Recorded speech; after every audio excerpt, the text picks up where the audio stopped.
Der eisige Januarwind durchdrang sie bis auf die Knochen, und Alena drückte ihren Sohn fester an sich. Der Junge bewegte sich kaum noch, das Gesicht in ihrer Jacke vergraben, und zitterte nur ab und zu vor Kälte. Sie saßen auf den Stufen vor einem Restaurant, durch dessen große Fenster man Gemütlichkeit und Wärme sah. Drinnen lachten Menschen, aßen warmes Essen, genossen den Abend, während Alena verzweifelt versuchte, ihr Kind mit dem einzigen Schal, der ihr geblieben war, zu wärmen. Noch vor einer Woche hatte sie ein Zuhause gehabt, wenn auch eines voller Streit. Jetzt hatte sie nichts mehr. Ihr Mann hatte sie rausgeworfen, ohne ihr sogar zu erlauben, ihre Sachen zu packen. Sie irrte durch die Straßen, auf der Suche nach einem Unterschlupf, doch sie hatte weder Verwandte noch Freunde, die sie aufnehmen würden. Ein paar Nächte verbrachten sie in Treppenhäusern und Bahnhöfen, aber länger dort zu bleiben war unmöglich. Es wurde immer kälter, und die Angst um ihren Sohn schnürte ihr das Herz zu. Sie bemerkte nicht, wie sich ein Mann näherte. Er blieb einen Moment stehen, beobachtete sie, dann setzte er sich neben sie. Es stellte sich heraus, dass er der Besitzer des Restaurants war. Sein Name war Oleg, er stellte keine Fragen, bohrte nicht, bot einfach nur Hilfe an.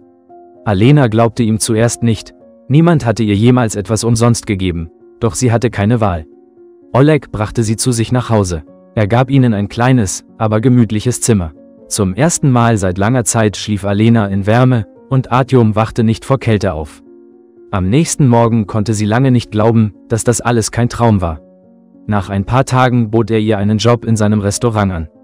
Alena willigte ein, wenn auch mit Bedenken. Sie hatte lange nicht gearbeitet, sich nur um Haus und Kind gekümmert, doch sie war bereit, alles zu lernen, nur um nicht von der Güte anderer abhängig zu sein. Nach und nach begann sich ihr Leben zu normalisieren. Artyom lächelte wieder, und Alena gewann an Selbstvertrauen. Oleg behandelte sie mit Fürsorge, half ihr, wenn es schwierig wurde, und ließ sie nie das Gefühl haben, eine Last zu sein. Er verlangte nichts im Gegenzug, und das überraschte sie am meisten. Mit der Zeit merkte sie, dass sie sein Kommen erwartete, auf seine Stimme lauschte, ihn im Raum suchte. Auch er bemerkte sie. Oleg mochte es, zu sehen, wie sie sich veränderte, von einer verängstigten, verlorenen Frau zu einer starken, selbstbewussten. Ihre Blicke verweilten immer länger aneinander, die Gespräche wurden wärmer. Es dauerte Monate, bis beide erkannten, dass mehr als Dankbarkeit zwischen ihnen stand. Sie verbrachten mehr Zeit miteinander, lange Gespräche wurden zu etwas Größerem. Ein Jahr später heirateten sie. Jetzt herrschten Wärme und Geborgenheit in ihrem Zuhause, und Artyom nannte Oleg Papa. Die Angst vor dem Morgen war verschwunden. Sie hatten eine Familie, in der jeder wusste, dass er nie wieder allein sein würde.